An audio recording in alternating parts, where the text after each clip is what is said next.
Hello दोस्तों, steno help PP में आप सभी का स्वागत है। दोस्तों, आप लोगों के लिए बायोलॉजी की क्लास डेली आपको प्रोवाइड कराई जा रही है। उसमें आज जो क्लास का नंबर है 8th क्लास चलेगी। आज हम पढ़ेंगे डिजीज़ के बारे में। हमने अभी तक बायोलॉजी में बहुत कुछ कवर कर लिया है। अगर आपने वो वीडियोस नहीं देखी हैं तो आप देख सकते हैं। हमने आपको बताया कि बायोलॉजी होती क्या है, फिर उसके बाद बायोलॉजी का क्लासिफिकेशन, फिर सेल, फिर टिश्यू, फिर ऑर्गन, फिर उसके पूरे सिस्टम्स बताए गए, फिर आपको जेनेटिक्स, फिर रिवोल्यूशन। और आज हम बात करेंगे डिजीज़ अर्थात रोग और बीमारियों के बारे में। अगर आपने अभी तक चैनल को सब्सक्राइब, लाइक, शेयर नहीं किया है तो प्लीज़ ये सब काम आप कर लीजिएगा और बेल आइकन को जरूर दबा लीजिए। कोई भी हमारी नई अपडेट आती है तो हम आप तक सबसे पहले पहुंचाते हैं। इंग्लिश की भी आपको गोल्डन 99 एवरग्रीन ग्रामर रूल्स आपको प्रोवाइड करा दिए गए हैं, तो आप उन्हें भी देख सकते हैं। चलिए, डिजीज़ क्या होती है। देखिए, any change from the normal state that cause discomfort to body is called disease. Disease क्या है, रोग क्या है। रोग होता है सामान्य अवस्था में किसी भी प्रकार का परिवर्तन जिससे शरीर पर विपरीत प्रभाव पड़े, रोग कहलाता है। ठीक है, कोई भी ऐसा चेंज जिससे आपकी बॉडी में विपरीत या आपको जो कंफर्ट ना हो ऐसा प्रभाव पड़े, वो आपके लिए डिजीज़ रहेगी। ठीक है, दूसरी चीज़ आती है हेल्थ। हेल्थ क्या होती है। हेल्थ और state of complete physical, mental and social wellbeing. ठीक है, हेल्थ क्या है। हेल्थ है शारीरिक, मानसिक और सामाजिक रूप से सामान्य अवस्था को स्वास्थ्य संपूर्ण कहते हैं। स्वस्थ जो भी है उसे कब कहेंगे, जब कोई व्यक्ति शारीरिक रूप से, मानसिक रूप से, सामाजिक रूप से अपनी सामान्य अवस्था में है, नॉर्मल स्टेट में है, तो वो हेल्थी पर्सन कहलाएगा, स्वस्थ कहलाएगा। ठीक है, WHO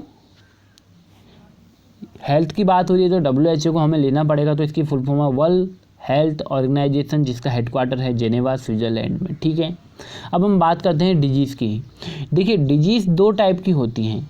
एक होती है आपकी जेनेटिक, एक होती है एक्वायर्ड। जेनेटिक मतलब अनुवांशिक, जो हमने कल जेनेटिक्स में पढ़ा कि क्रोमोसोम से क्रोमोसोम में जो जाएगा डीएनए जो ट्रांसफ़र होगा, उससे जो डिजीज़ होंगी वो जेनेटिक डिजीज़ कहलाएंगी। और जो एक्वायर्ड डिजीज़ है वो अधिग्रहण रोग होते हैं, जो हम एक्वायर करते हैं। समय जैसे अभी कोविड-19 आएगा तो हम इसे एक्वायर करेंगे, तो ये क्या है, एक्वायर्ड डिजीज़ है। इसके अंदर भी दो टाइप की, एक है इन्फेक्टियस, एक है नॉन इन्फेक्टियस।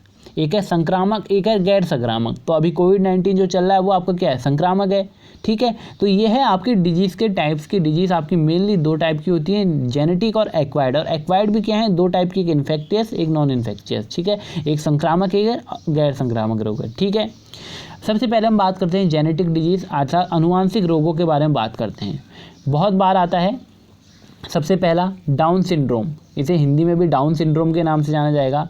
इस डिजीज़ में क्या होता है, इस डिजीज़ में जो आपका 21 नंबर का क्रोमोसोम्स है, जैसे हमने बात कर रहे थे टोटल 23 क्रोमोसोम्स हैं और 23वां आपका सेक्स क्रोमोसोम्स रहता है, 22 तक आपके नॉर्मल रहते हैं। जो आपका 21 का क्रोमोसोम्स है उसकी क्या हो जाती है, जो 21 क्रोमोसोम्स है उसमें क्या हो जाता है, 3 क्रोमोसोम्स आ जाते हैं अर्थात ट्राइसोमी आ जाती है, तो ये प्रॉब्लम आ जाती है। तो जो 21वां क्रोमोसोम से अगर माना कि 21 क्रोमोसोम जैसे XX है तो ये XXX हो जाएगा, तो इसमें ट्राइसोमी हो जाएगी और ये प्रॉब्लम कॉज हो जाएगी। अब ये प्रॉब्लम होती क्या है इसे हम देखते हैं। इसके सिम्टम्स क्या हैं, flat head of child, mentally retarded, small in height. जो डाउन सिंड्रोम के बच्चे रहेंगे उनमें देखा होगा कि बच्चों में क्या रहेगी, जो उनका हेड रहेगा वो बिल्कुल फ्लैट रहेगा, चपटा रहेगा और थोड़ा मानसिक रिटार्डेड भी हो सकते हैं और स्मॉल इन हाइट में रहते हैं। ठीक है, इस टाइप के patient of these disease resemble to Mongolia people, that's why it is called mongolism.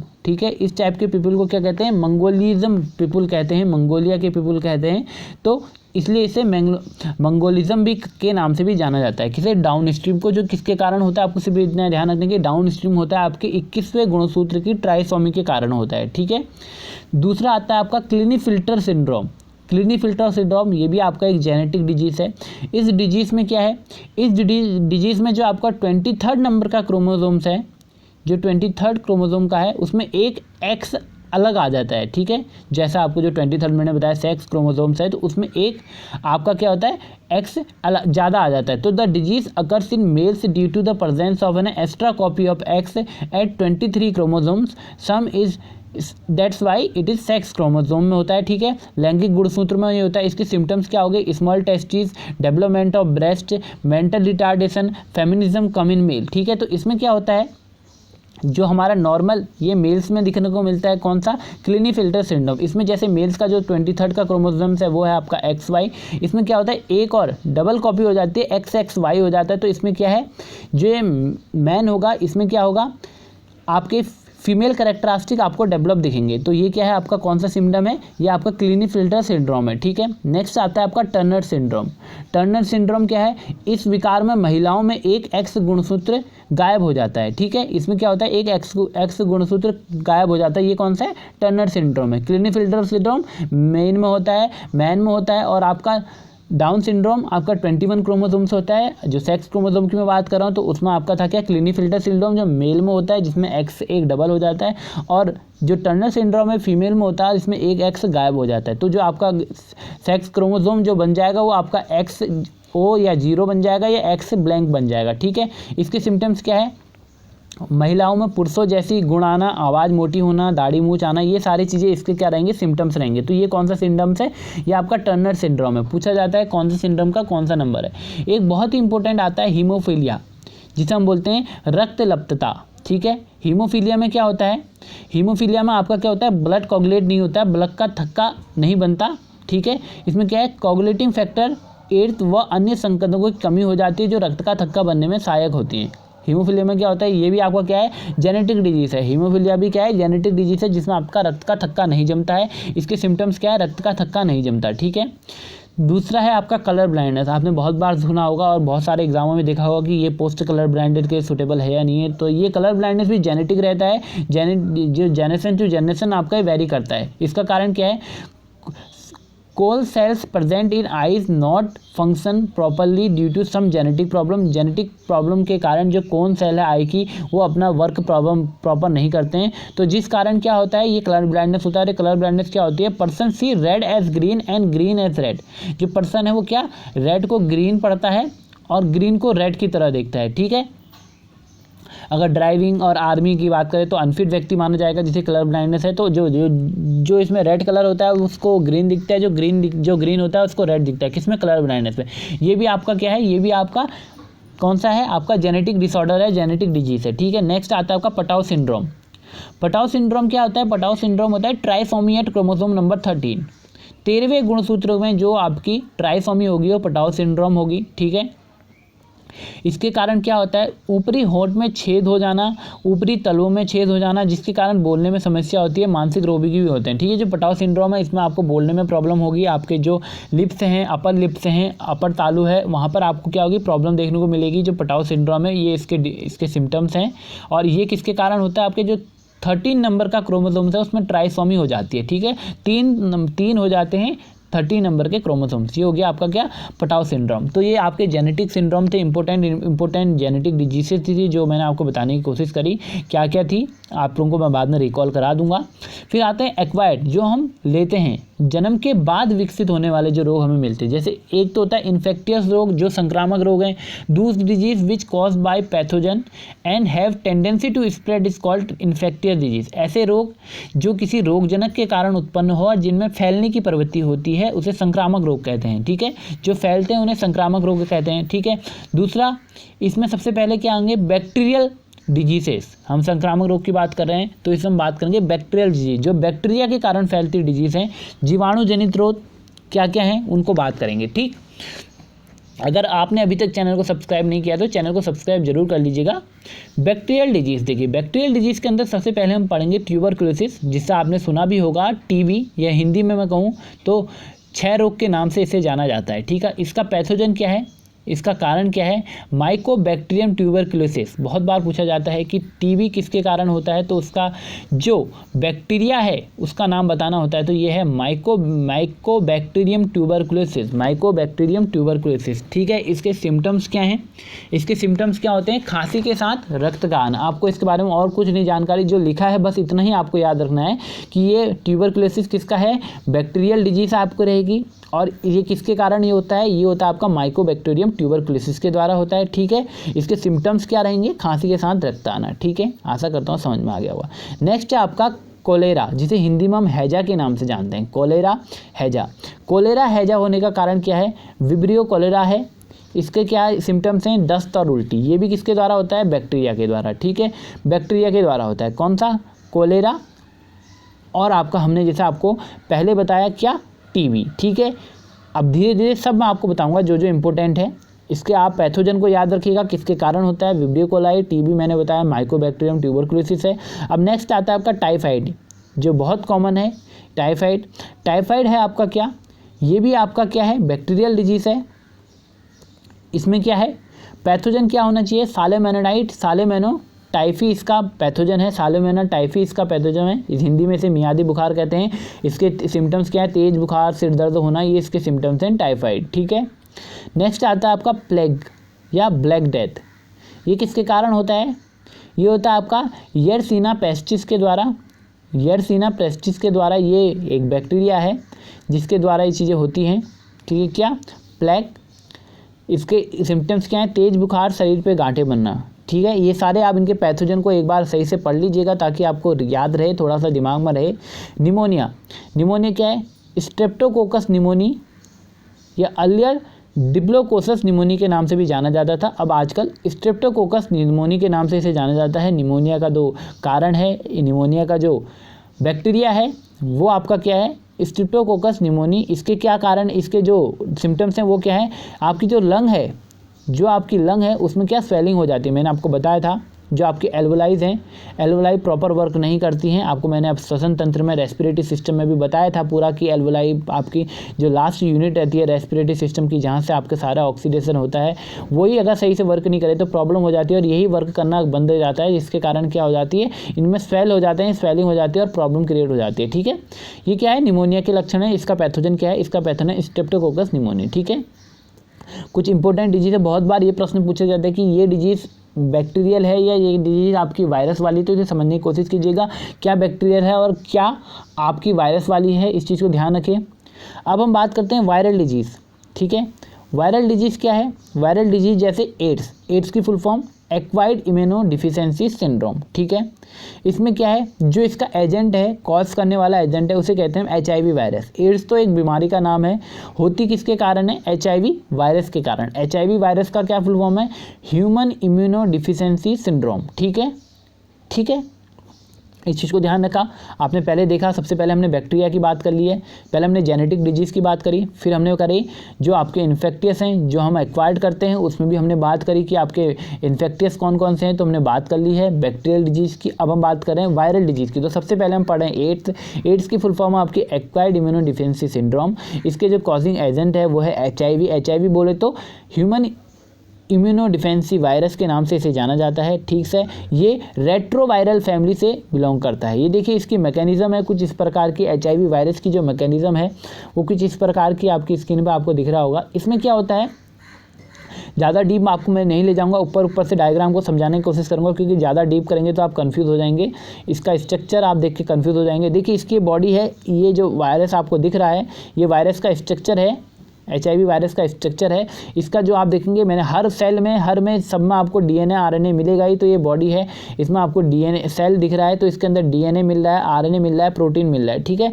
ये हमारी ब्लड वेसल्स के अंदर ये जाएगा, नॉर्मल सेल्स हैं, और ये इन्फेक्टिव सेल है। तो ये बॉडी के अंदर ही ऐसे आते रहेगा, ठीक है। आशा करता हूँ आप इसे समझे होंगे। इसे ज़्यादा डीप हमें जाने की ज़रूरत नहीं है, क्योंकि डीप में जाएंगे तो प्रॉब्लम आ सकती है समझने में आप लोगों को, ठीक है, जिनकी नॉन बायोलॉजी बैकग्राउंड है, और पेपर में भी ज़्यादा इंपॉर्टेंट नहीं है। इसमें जो हम बात करेंगे, इसमें एक चीज़ ध्यान रखिएगा, रिवर्स ट्रांसक्रिप्टेज एंजाइम इसमें काम करता है, तभी वायरस जो है ये क्या है, अपने आप का डेवलपमेंट लगातार करते रहता है। क्यों? क्योंकि ये रिवर्स ट्रांसक्रिप्टेज एंजाइम है। ये आपकी जब जेनेटिक्स में, जब हम मॉलिकुलर जेनेटिक्स को देखते हैं डीप में जाके, तो वहाँ पर जेनेटिक्स जो आपके DNA है, DNA में जो आपका रीजनरेशन होता है, मैंने आपको बताया था DNA का डबल हेलिक्स स्ट्रक्चर है, तो इसका रीजनरेशन होगा, तो ये जब कट होता है तो ये जो कट होगा, अगर ये यहाँ से कट हो गया तो ये नया बना देगा। ये जो नया बना देगा, ये जो यहाँ से कट होगा, तो ये रिवर्स ट्रांसक्रिप्टेड एंजाइम एक एंजाइम है जो ये वर्क करता है। तो इसका यहीं पर वही एंजाइम पाया जाता है इसमें, जिसके कारण इसमें लगातार वृद्धि होती रहती है। तो HIV जो है उसमें लगातार डेवलपमेंट होते रहता है, ठीक है। नेक्स्ट है गेटेन डंगस डोगास first patient of AIDS diagnosed USA in 1981, first patient in India diagnosed in 1896 Chennai में। ठीक है, चलिए इसका कारण क्या है? Unprotected sexual contact, mother to foetus, sharing infected needles and blood transmission के मीडियम से ये क्या है? फैलता है इधर से उधर। ठीक है, इसका इलाज क्या है? अभी तक कोई इलाज नहीं है। ठीक है, prevention is better than cure इसका कहा जाता है। ठीक है, अब क्या है? इसके लिए एक ड्रग दी जाती है जो है एजिडोथाइमाइड। ठीक है, पूछा जाता है कई बार कि एजिडोथाइमाइड किस डिजीज़ के लिए यूज़ की जाती है? तो ये एड्स पेशेंट को देने के लिए काम की जाती है। ठीक, एजिडोथाइमाइड कुछ नहीं करता है, जबकि जैसा हमने अभी बताया इसका कोई क्योर नहीं है। इसका कोई क्योर नहीं है। अगर किसी को डिजीज़ हो जाती है तो वो क्योर नहीं हो सकती है आज की डेट में।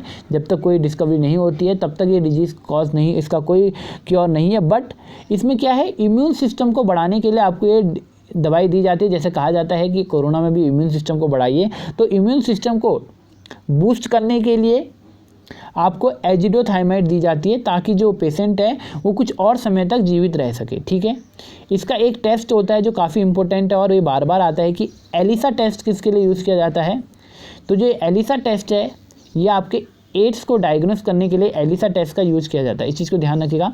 एड्स को अगर डायग्नोस करना है तो उसके लिए हम टेस्ट जो कराएंगे वो एलिसा टेस्ट होगा। तो क्वेश्चन में पूछा जाता है एलिसा टेस्ट किसके लिए, किस डिजीज़ के लिए कराया जाता है? तो एलिसा टेस्ट आपका एड्स डिजीज़ के लिए कराया जाता है। ठीक है, सिम्टम्स आपको जैसे बताया है कि सिम्टम्स हैं कि symptoms time period is not fix, it vary from 1 day to 10 year. किसी में एक दिन में ही दिख जाएगा, किसी में इसका सिम्टम्स आपको 10 साल में भी नहीं दिखेंगे। क्योंकि जो वायरस की जो क्षमता है, अगर वायरस चाहे तो वो एक दिन में भी अपने आप को विकसित कर सकता है और चाहे तो 10 साल तक बिल्कुल निर्जीव पड़ा रह सकता है। ठीक है, वायरस को सजीव और निर्जीव के बीच की कड़ी भी इसीलिए कहा जाता है क्योंकि ये जब चाहे होस्ट बॉडी में आके अपनी तरह जब इसको सुटेबल कंडीशन मिलती हैं तभी अपने आप डेवलप कर लेता है। ठीक है, अब आती है इसमें क्या क्या आपको देखने को मिलेगा। तो लक्षण क्या है? 1 से 10 साल के बीच में कभी भी दिख सकता है। आपकी भूख में आपको कमी दिखेगी, फिर लॉस ऑफ वेट आपको देखने को मिलेगा और डिक्रीज ऑफ ब्लड सेल मिलेंगे और बुखार देखने को मिलेगा। ठीक है, ये क्या था? वायरस था। अब बात करते हैं डेंगू फीवर। बहुत लोग जानते होंगे डेंगू, ये क्या है? वही वायरल डिजीज़ है। आप लोग ध्यान रखिएगा, हमने निमोनिया पहले पढ़ा, बैक्टीरिया में हमने निमोनिया पढ़ा था, बट हम बात कर रहे हैं अब डेंगू की। डेंगू जो है वो क्या है? वायरस डिजीज़ है। इसका पैथोजन क्या है? आर्बोरियस वायरस जो है वो इसका वायरस है। आर्बो वायरस इसका क्या है? डेंगू ज्वर का क्या है? आपका एक पैथोजन है। इसका ये जो कारक है, देखिए पैथोजन अलग है और फैलता किसके कारण है ये अलग है। ठीक है, जो वायरस इसके अंदर पैथोजन है वो आपका आर्बो वायरस। ठीक है, आर्बो वायरस। और जो वाहक है अर्थात जो वेक्टर है वो क्या है? एडियस एजिप्टी, जिसे हम कहते हैं टाइगर मॉस्किटो के द्वारा ये फैलता है। ठीक है, इसके सिम्टम्स क्या हैं? Pain in eyes, muscles, head and joints में आपको प्रॉब्लम देखने को मिलेगी। नेक्स्ट आता है आपका पोलियो। पोलियो भी आपकी वायरस डिजीज है। ये पोलियो वायरस इसका पैथोजन है। रीढ़ की हड्डी, आंत की कोशिकाएं नष्ट हो जाती हैं, पाँव की हड्डियाँ मुड़ जाती हैं। ठीक है, पोलियो हो गया। फिर रेबीज आता है। रेबीज क्या है? रेबीज का क्या है? इसको स्ट्रीट वायरस या रहबेडो वायरस के नाम से भी इसे जाना जाता है। ये क्या है? सीएनएस को हमारी प्रभावित करता है, जैसे मैंने आपको बताया था सीएनएस को प्रभावित करता है, तो रेबीज। ठीक है, तो आपको जो इंपॉर्टेंट याद रखना है मैं अभी लास्ट में आपको एट द लास्ट बता दूंगा आपको क्या याद रखना है। स्मॉल पॉक्स नाम ही सुना होगा आपने, छोटी माता, ये भी वायरल डिजीज़ है। ठीक है, इसमें शरीर की पित्तिकाएँ और हल्का बुखार आपको देखने को मिलेगा। ठीक, अब नेक्स्ट जो है वो है आपकी फंगल डिजीज़। वायरल डिजीज़ पढ़ ली, बैक्टीरियल डिजीज़ पढ़ ली, जेनेटिकल डिजीज़ पढ़ ली। ठीक है, अब आती है फंगल डिजीज़ की बारी। फंगल डिजीज़ क्या होती है? देखिए फंगल डिजीज़ क्या है? फंगल डिजीज़ जो भी हैं वो क्या है? किसी कवक के द्वारा रोग के कारण होंगे। जैसे आपने सुना है क्या? फंगल डिजीज़ में आता है आपका क्या? रिंगवॉर्म, अस्थमा, स्कैबिस, एथलीट फूड और इचिंग। ये जो क्या है? फंगल डिजीज़ हैं। ये फंगल डिजीज़ और इनके अपने अपने क्या हैं? अपने अपने पैथोजन हैं जिनके कारण ये फैलती है। तो जो रिंगवॉर्म है, त्वचा पर लाल घेरे पड़ना, ये क्या है? ट्रिप्टोफाइटोन ल्यूरोसम के कारण होती है। अस्थमा जो दमा है, सांस भरना, वो क्या होता है? एस्पेरगिलस फंगीटमस के कारण होती है। स्केबिस जिसे हम खाज के नाम से भी जानते हैं, तो ये एस्करस स्केबिस के कारण होती है। और एथलीट फूड टीनिया पेडिस के कारण होती है। और ईचिंग आपका केमिकल या डस्ट के कारण होती है। ठीक है, तो ये जो फंगल डिजीज़ हैं, इसको आप याद कर सकते हैं RASAI, रसाई के नाम से भी इसे जान सकते हैं, रसाई के नाम से भी आप इसे याद कर सकते हैं। अगर याद करना है, अगर समझना है तो आप समझ सकते हैं कि आपकी जो भी फैलने वाली चीज़ें हैं, जो फंगल के कारण चीज़ें हैं, रिंग वॉर्म तो आपको पता ही होगा कि फंगल डिजीज़ है, अस्थमा भी फंगल डिजीज़ है, स्कैबिस भी आपकी फंगल डिजीज़ है, एथलीट फूड भी जो है आपकी वो फंगल डिजीज़ है, और ईचिंग जो है वो भी फंगल डिजीज़ है। ठीक है, ये फंगल डिजीज़ हमने पढ़ ली। तीन टाइप की डिजीज़ पढ़ ली। जो फोर्थ टाइप की डिजीज़ आती है वो आती है आपकी क्या, प्रोटोजोआ जनित डिजीज़। सबसे पहले है आपकी मलेरिया। इसका कारण क्या है, प्लाज्मोडियम। मलेरिया आपने सुना होगा, मलेरिया रोग हो जाता है, बहुत तेज़ बुखार आता है जिसमें, ठीक है। क्विनिन इसकी दवाई है। फीमेल एनाफिलिस जो मच्छर है उसके कारण ये होता है, एनाफिलिस के कारण। फिर दूसरा आएगा African sleeping sickness. African sleeping sickness में कई बार प्रश्न पूछता हूँ आपसे अपने लाइव क्वेश्चन में, तो आप बताते हैं कि सीसी मक्खी के द्वारा होता है। तो ये आपका अफ्रीकन स्लीपिंग सिकनेस जो है डिजीज़ का नाम है, निद्रा रोग जिसे कहा जाता है, तो सीसी मक्खी के कारण। पैथोजन क्या है इसका, पैथोजन है इसका ट्रिपेनोसोमा। ठीक है, इसमें बहुत नीट के साथ बुखार भी आता है। सोने की बीमारी इसे कहा जाता है, जो सोने की बीमारी होती है उसे इंग्लिश में क्या बोलते हैं, सोमनोबुलिज्म कहते हैं, जिसको सोने की बीमारी होती है। फिर ऐसी आपका है दूसरा डिजीज़ का जो वाहक है वो क्या है, हेल्मिंथिस डिजीज़ है। हेल्मिंथिस डिजीज़ है जिसमें आपका ये हाथी पाँव हो गया। फिलेरिसिस जिसके नाम से जाना जाता है, एस्केरिसिस होता है इसमें। तो इसका आप ये बस याद रखें कि हाथी पाँव आपका हेल्मिंथिस डिजीज़ जो है उसमें हाथी पाँव आपका एस्केरिस डिजीज़ आती है। ठीक है, ये थे आपके क्या, इन्फेक्टेड डिजीज़। इन्फेक्टेड डिजीज़ के एक बार मैं आपको रिकॉल करा देता हूँ। देखिए, हमने सबसे पहले क्या देखी, डिजीज़ क्या है। ठीक है, फिर हमने देखा उस डिजीज़ को हमने डिवाइड करा, कितने, 2 भागों में मैंने उस डिजीज़ को डिवाइड करा। एक तो होगी आपकी जेनेटिकल, एक होगी आपकी क्या, एक्वायर्ड। ठीक है, अब इस एक्वायर्ड को मैं जूम करूँगा। इस एक्वायर्ड को, ये जो एक्वायर्ड डिजीज़ हैं, इसके अंदर हमने क्या देखा, इसके अंदर हमने देखा 2 प्रकार के होते हैं। एक होता है इन्फेक्टियस जो आपके संक्रामक होते हैं, एक होता है नॉन इन्फेक्टियस अर्थात गैर संक्रामक रोग जो होते हैं। ठीक है, जो इन्फेक्टियस के अंदर हमने बहुत सारी चीज़ें देखने को देखी अभी। इन्फेक्टियस के अंदर हमने क्या क्या देखा, इन्फेक्टियस के अंदर हमने देखा bacterial disease, virus disease, fungal disease, fungal disease, और अभी हमने देखा हेमल्टी डिजीज़। ठीक है, ये सारी चीज़ें हमने देखी क्या, आपकी इन्फेक्टियस के। अब हम बात करेंगे इन्फेक्टियस के अंदर क्या क्या डिजीज़ है। इन्फेक्टेड डिजीज़ होगी नॉन इन्फेक्टेड डिजीज़, जो ऐसे नहीं फैलती, ये डिजीज़ कम्युनिकेबल नहीं है, एक दूसरे से दूसरे व्यक्ति को नहीं फैलती, बट जो आपकी इन्फेक्टियस है वो एक व्यक्ति से दूसरे व्यक्ति में फैलेगी। अब आने वाले टाइम में आपको कोविड-19 भी देखने को मिलेगा इन्फेक्टियस की सीरीज़ में ही, बहुत इंपॉर्टेंट रहेगा। तो इसलिए इसका जो भी डाटा रहता है आप उसे सुनते रहिएगा, करंट में भी ऐसे क्वेश्चन जरूर मिलेंगे, तो इसलिए अपडेट रहिएगा। नॉन इन्फेक्टियस डिजीज़ जो रहेगी, असंक्रामक रोग, non infected disease are those disease that are non communicable और not transferred by any pathogen.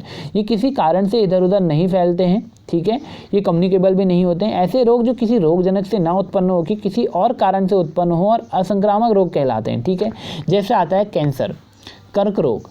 देखिए, ये कोई इन्फेक्टेड डिजीज़ नहीं है। कैंसर क्या है, जो कैंसर डिजीज़ है, जैसे मैंने आपको जब टिश्यू बताया था उस टाइम पे मैंने आपको बताया था अनकंट्रोल्ड जब डिवीज़न हो जाता है सेल का, मैंने आपको बताया था सेल के डिवीज़न होते हैं मायोटिक, मियोसिस, अमायोटिक। तो जब ये डिवीज़न अनकंट्रोल हो जाएगा, जब सेल अनकंट्रोल तरीके से बढ़ने लगेगी, अनियंत्रित तरीके से बढ़ने लगेगी, सपोज दैट ये आपकी एक सेल है, ये आपकी बॉडी की सेल है। ठीक है, सपोज दैट ये आपकी सेल है, तो इसको जब डेवलप होना है, इसको जब डिवाइड होना है, तो इसको 2 में डिवाइड होना है। बट इस कंडीशन में क्या होगा, जब ये सेल है तो डिवाइड होने की 2 की बजाय ये सेल अनकंट्रोल हो जाएगी, और जब अनकंट्रोल डेवलपमेंट हो जाएगा, जब इसका अनकंट्रोल एक्सेस अमाउंट हो जाएगा, तो इस एक्सेस अमाउंट को ही हम कैंसर के नाम से जाना जाता है। कैंसर की स्टडी बहुत बार पूछा जाता है, ऑन्कोलॉजी के नाम से जानी जाती है। ऑन्कोलॉजी के नाम से कैंसर की स्टडी को कहते हैं। एक वर्ड आता है ट्यूमर। ठीक है, ट्यूमर क्या है, ट्यूमर क्या है, एक जो भी हमारा पार्ट, जैसे सपोज दैट ये सेल है, सेल का ये थोड़ा सा पार्ट है, जब भी अनकंट्रोल हो जाएगा तो ये स्वेल हो जाएगा। ये जो स्वेल हो जाएगा, जो स्वेलिंग पोर्शन होगा, स्वेलिंग होगा of a particular region due to uncontrol cell division is called tumour. तो इसे कहा जाता है कि इसे यहाँ पर ट्यूमर हो गया, ब्रेन का ट्यूमर हो गया, तो ऐसे कहा जाता है। तो वहाँ पर क्या होती है, जो सेल होती है वो अनकंट्रोल हो जाती है, अनकंट्रोल डिवीजन होता है, और उस अनकंट्रोल में उसका क्या होता है, स्वेलिंग हो जाती है, तो क्या कहलाता है, ट्यूमर कहलाता है। ठीक है, 2 प्रकार के ट्यूमर होते हैं, एक बेनिग्न ट्यूमर होता है, एक मैलिग्नेंट ट्यूमर होता है। इसमें क्या होता है, जो आपका बेनिगन ट्यूमर होता है उसमें क्या होता है, tumour fix to one side only, bone tumour, ठीक है। और मैलिगेंट क्या होता है, which will spread to many sides, जो मैलिगेंट ट्यूमर होगा वो आपका क्या होगा, कहीं पर भी फैल सकता है। अगर ब्लड में हो गया तो ब्लड पूरी बॉडी में ले जाएगा, बट अगर जो मैलिगेंट है वो आपका क्या है, एक ही जगह पे होगा, तो एक ही जगह पे आपका बोन मैरो है तो एक ही जगह पे वो देखने को मिलेगा, ठीक है। Agent that cause cancer is known as oncogenes, carcinogens, ठीक है, जैसे टबाको, पॉल्यूटेंट्स, जो भी इसे कहा जाता है। कैंसर का टेस्ट जो होता है वो कौन सा होता है, बायोप्सी टेस्ट पूछा जाता है। बायोप्सी टेस्ट का संबंध किससे है, तो कैंसर से आपका बायोप्सी टेस्ट का संबंध है, ठीक है। ट्रीटमेंट क्या है, सर्जरी से हो सकता है या कीमोटोथेरेपी, केमिकल की थेरेपी, अलग अलग थेरेपी के नाम है, ठीक है। नेक्स्ट जो नॉन इन्फेक्टेड डिजीज है वो है आपका इलेप्सी, जिसे हम मिर्गी के नाम से भी जाना जाता है। Occur due to mental disturbance, mental disturbance के कारण आपकी मिर्गी की जो प्रॉब्लम क्रिएट होती है, ठीक है। इसमें दौरे पड़ना, मुंह से झाग आना, कभी कभी मल व पेशाब में निकलना, तो ये प्रॉब्लम आ जाती है, तो ये क्या है, इलेप्सी के नाम से जानी जाती है। फिर आपका आता है पैरालिसिस, पैरालिसिस आपने बहुत बार वर्ड सुना होगा पैरालिसिस। तो इसमें क्या होता है, मस्तिष्क की धमनियाँ, सिरा से रक्त बहुत ज़्यादा या कम पहुँचने के कारण रक्त वाहिनियाँ फट जाती हैं, ठीक है। जो हमारी ब्लड वेसल्स हैं वो क्या है, फट जाएंगी। अगर हमारे प्रॉपर मात्रा में आपका वेन्स और आर्टरीज वर्क नहीं करेंगी तो ये फट जाती हैं, और इस कारण क्या होता है, पैरालिसिस आ जाता है, ठीक है।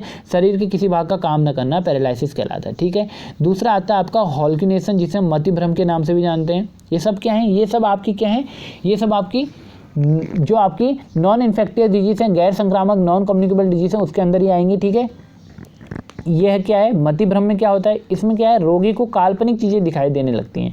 ये मेंटल इलनेस के कारण हो सकता है, साइड इफेक्ट ऑफ मेडिसिन के कारण होता है, एल्कोहलिज्म के कारण होता है। जो चीज़ नहीं है वो भी आपको दिखेगा, जैसे अगर कहीं पर मेज नहीं रखी है, टेबल नहीं रखी है, फिर भी अगर टेबल दिखेगी तो ये मतिभ्रम के नाम से ये भी डिजीज़ है एक।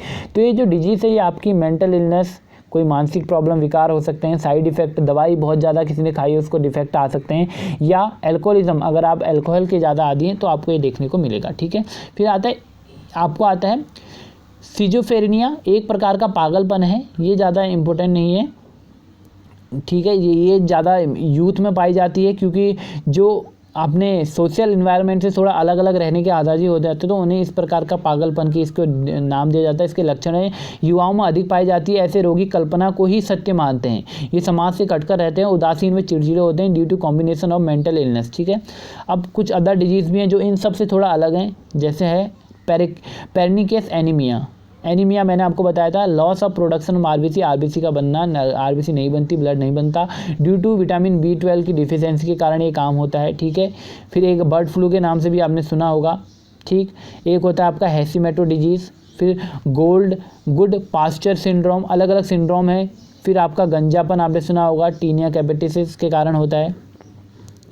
तो ये सारी आपकी क्या है, इंपॉर्टेंट जो आपके एग्ज़ाम के लिए रिलेटेड जो डिजीज़ थी वो मैंने आपको बताया, अलग अलग टाइप की डिजीज़, सारी आपकी जो भी डिजीज़ हैं सारी बताई। जेनेटिक डिजीज़ रही थी या आपकी नॉन जेनेटिक डिजीज़ हो, एक्वायर डिजीज़ हो। एक्वायर में भी आपको दो तरीके की डिजीज़ बताई, जो इन्फेक्टियस है, कम्युनिकेबल है, एक नॉन कम्युनिकेबल है। कम्युनिकेबल में आपको मैंने वायरस, बैक्टीरिया, फंगल, आपको हेलिमेंटिस, सब आपको मैंने बताने की कोशिश करी है। फिर उसके बाद नॉन में भी आपको बहुत सारी डिजीज़ बताई हैं, ये चीज़ थी। अब थोड़ा सा ड्रग को समझने की कोशिश कीजिए। ड्रग क्या होता है, थोड़ा सा चैप्टर है, 2 मिनट का चैप्टर रहेगा। ड्रग क्या है, देखिए, एक ड्रग होता है एंटीबायोटिक, आपने सुना होगा एंटीबायोटिक, जो किसी डिजीज़ को किल करने का काम करता है। Chemical that is secreted by micro organisms and kill micro organisms pathogen, जो किसी पैथोजन का माइक्रो ऑर्गेनिज्म होगा उसे किल करने का काम जो करेंगे, जो ड्रग करेंगे, उसे हम एंटीबायोटिक के नाम से जानते हैं, ठीक है।